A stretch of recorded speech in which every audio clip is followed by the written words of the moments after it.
love, redemption, and the strength and beauty of the human spirit. These are the themes that On the Waterfront still has to offer audiences today.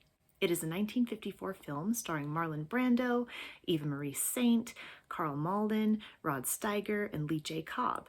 It was directed by Elia Kazan, one of my favorite directors, and it features a brilliant Leonard Bernstein score that's so moving, and I'll talk about that more a little bit later. At the time that it was released, it was nominated for a total of 12 Academy Awards and brought home 8 of them, including Best Director, Best Picture, and Best Actor.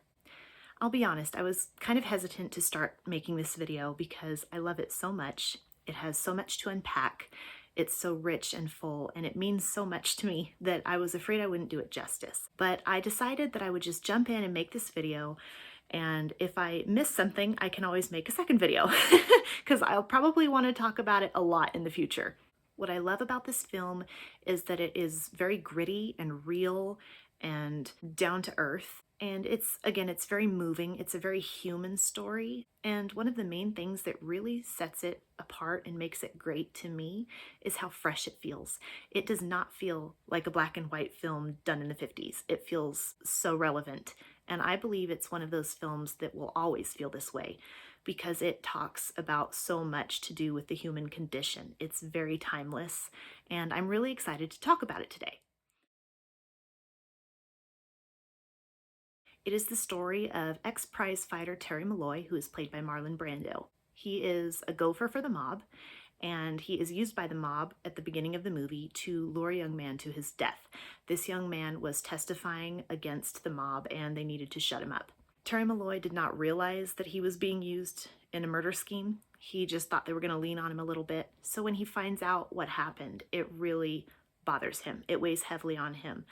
But he is so manipulated and brainwashed by the mob that he kind of starts just burying that guilt in his conscience and tries just to not think about it because he just feels so tied in with them. He feels like that is his life and he just needs to accept it. It is what it is. His brother Charlie Malloy is played by Rod Steiger, and he is the right-hand man to the main mob boss, who is Johnny Friendly, played by Cobb. Because Terry and Charlie are so high up and so closely connected with the mob, that is one of the themes of this, is Terry is facing a lot. He's facing this sick kind of familial loyalty to what he knows, because this is all that he knows. Him and Charlie were orphaned, I believe, at a young age. They grew up in a kind of an orphanage situation, and all they had was each other. So moving into this mob kind of gave them the sense of family and, belonging. So he is up against that, and he is up against not even really knowing himself as a human being. He has been used by them for so long, and he's kind of lived in a state of ignorance about anything other than what he knows. So he doesn't really respect himself either. One of the other characters is Father Barry. Father Barry is played by Karl Malden, and I love his character so much. This is probably my favorite Karl Malden character so far. He plays the father to the local parish, and he is completely against hypocrisy. I love this about him. He refuses to sit safely in his church where it's, protected and safe from the outside world, and he chooses to go out into the world. He gets right down on the waterfront. He gets his hands dirty. He risks his own neck, and he's very passionate about people's souls. He really cares about the individual and about the human condition and his calling to reach people's souls. He does not see this mobster problem as a problem that's just for the law and the police to solve. He sees it as a moral problem about people's hearts. So he is fully convinced that it is his responsibility to reach out to these people, because at the end of the day, it's not just about law and order, it's about your fellow man. And then, of course, there is Edie Doyle. Edie Doyle is the sister of the young man who is murdered near the beginning of the film. And Edie and Terry end up forming a friendship that morphs into a relationship, and they have incredibly different philosophies. Terry's philosophy is look out for number one, live for yourself, make sure that you're safe and you're protected, and don't think too hard about the truth, don't think too hard about conscience, because it'll drive you crazy. And he's not very ambitious. He doesn't look for too much good in the world. He's just in a mode of survival and existence. And Edie is really saddened by that. Edie's philosophy is we're all connected to one another. One of the things she says is, shouldn't everyone care about everyone else? And Terry sees that as kind of mushy at first. She is very committed to her personal beliefs, her strong convictions about her love for her fellow man and humanity. He's really annoyed at the fact that she stands so strong on truth. She really wants to find out the truth about who killed her brother. She wants to stand firm in this and face the ugliness that's going on. And he is really annoyed by that at first because it makes him uncomfortable. He is trying to just ignore what happened earlier in the film and ignore the part that he had to play in it. And his conscience is eating at him, but he doesn't want to think about it because if he starts thinking about the truth, where does that lead? The mob is all he's ever known, and he doesn't want to have to face that his life is really terrible. And again, one of the main themes that I mentioned at the very beginning of this video is redemption and how love can bring about redemption. What I love about Terry and Edie's relationship is that it is not toxic. It is not codependent. Edie never sways from her principles just because she loves Terry. She stands her ground.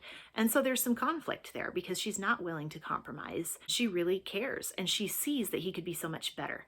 She wants him to be his best self. And it does spark the humanity in his soul. And it kind of sets him on that path of maybe I could be better. Maybe I don't have to be a bum. And she really wakes him up to what life could be. Three main scenes really stand out to me other than the fantastic climactic ending, which I won't spoil for you, but suffice it to say it's a really good finish where you have the clash of two worldviews, selfishness and greed, and dignity and self-respect and humanity. If I were to talk about that, I would probably be giving you some spoilers, so I'm not going to go into that.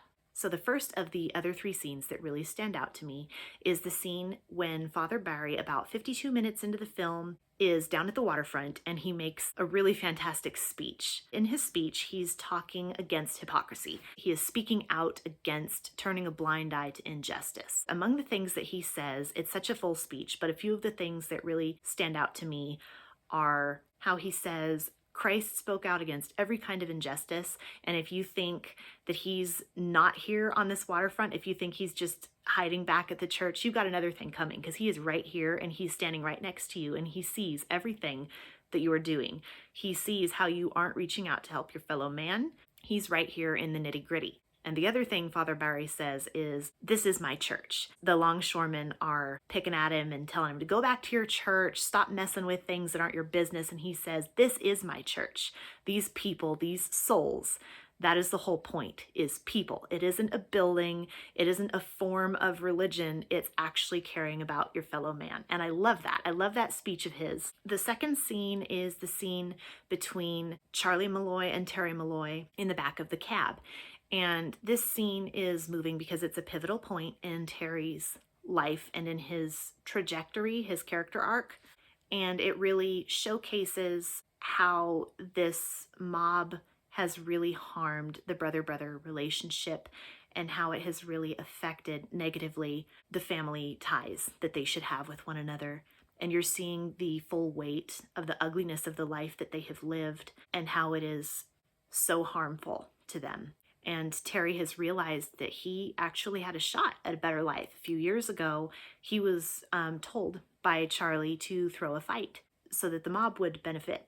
And Terry starts to feel and realize that he feels betrayed by this. His brother was his older brother, and he feels like his older brother could have done more to look out for him, and maybe they could have had a better life if Charlie had been more of a protective older brother. And ever since Terry threw the fight, he has felt a significant lack of self-esteem. He has not respected himself. He has never understood himself or cared about himself as a human being, not just somebody who's surviving and existing in this bleak world. He has not had human dignity. So that's a really good scene. And I can't tell you too much more about it because it would be a spoiler, but down the road I might do a second video that enters more into spoiler territory of this movie so we can talk about that scene more in depth because it is really multi-layered and really hard-hitting. And the third scene that really stands out to me that I love so much is the scene that leads up to the final climactic clash.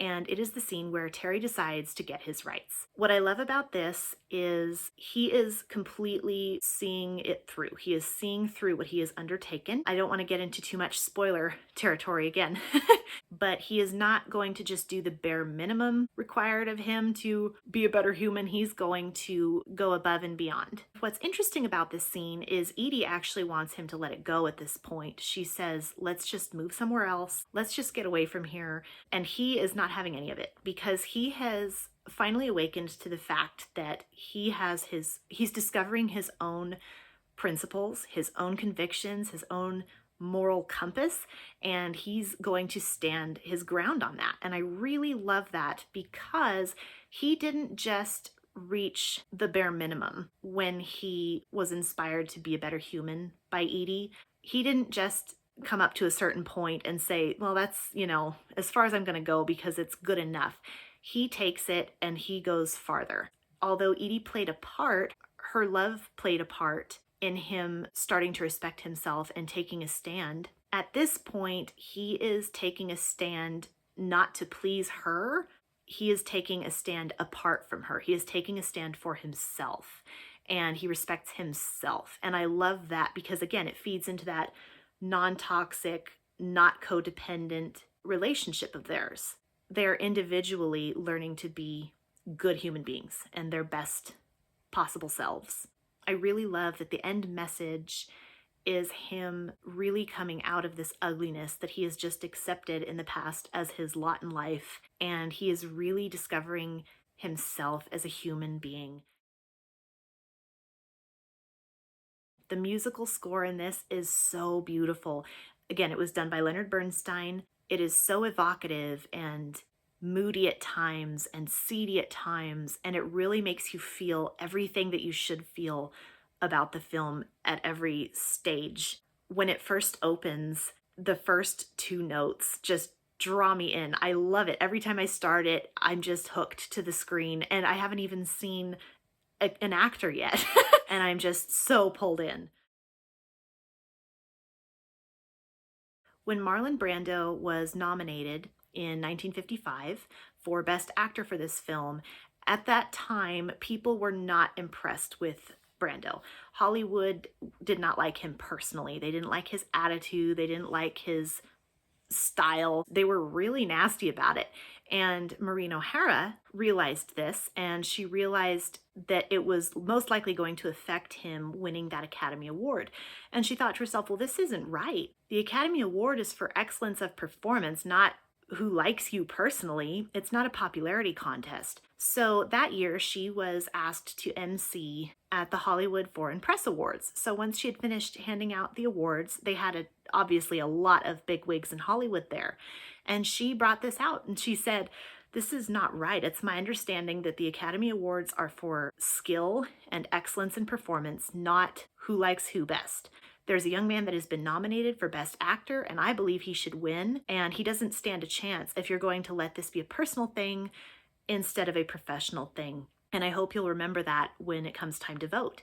And lo and behold, Marlon Brando did win it that year. He and his representatives at MCA sent her some beautiful potted roses as a thank you. Lou Wasserman, who was his agent at the time, I believe, he said, oh, you won Marlon the Academy Award. And she said, I didn't. Marlon won that. He earned it. He worked for it, and he did a good job. So I just thought that was a great anecdote. And if you're interested in more anecdotes like that, I got that one from this book, which is Maureen O'Hara's memoir/autobiography. It's called Tis Herself. This is a really good book, by the way. I recommend it, even though I haven't finished it yet. It is full of anecdotes like that. And if you like Maureen O'Hara and her spunk, I think you would really enjoy this. I will try to drop that link in the comments. I'm sure you can get it through Amazon. I like to help people find good books and good movies. So, and something else that is interesting about this film was Elia Kazan was so thrilled that he got to actually film it on location on the literal waterfront. So they actually hired real longshoremen to play, the background characters. And it was cold. They filmed it in winter, and he said later, Elia said that it was so great to film in that cold because it was so real. It was so authentic and gritty. It made people look miserable, is how he put it. They looked like miserable human beings because they had that cold, drawn skin, and you could see their breath coming out in clouds. And it really gave that authentic, difficult life vibe that he really wanted to go for. And he was really excited to reach that and make it look authentic instead of the perfect studio films that are, everybody's all rosy cheeked and makeuped perfectly and their hair's done well. And so it was really cool that he got to do it that way, because I think that's partly what has made it such an enduring classic as well. And one more anecdote, because I love an anecdote. Frank Sinatra actually almost got this part, and I'm really glad that he didn't. I'm saying that with love. I love Sinatra, and he was a really good actor. Surprisingly so, because I used to think he was just a singer. But for this part, I am really glad that it didn't work out, because I just feel like Marlon Brando played this so powerfully. It's such a moving performance. The whole film is moving, and I can't imagine anybody else having played it better than Marlon Brando. And he didn't really feel that he had done that great a job. When it was finished, he was really disappointed in his work. What a lesson that is. I think sometimes we do get disappointed with ourselves, and we're way harder on ourselves than other people are on us. Overall, this so far is my favorite of Marlon Brando's movies. I am becoming quite a fan of his, but this one, this character of his just really touches my heart. It really moves me. And of course, I have a lot more of his stuff to watch, so that may change in time, but so far this is my favorite character of his and my favorite film of his. And I will say the same about Elia Kazan. This is my favorite of his films.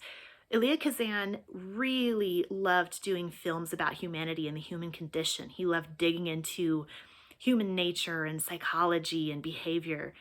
And that really resonates with me because I love studying human nature. As I said before, he is one of my favorite directors, but I think this one is really on my tip-top favorites list. I hope you enjoyed this video. Let me know in the comments what you think about this video and others. If you have any questions or suggestions about videos, if you'd like to see me do a video about a specific thing, I'd love to hear from you.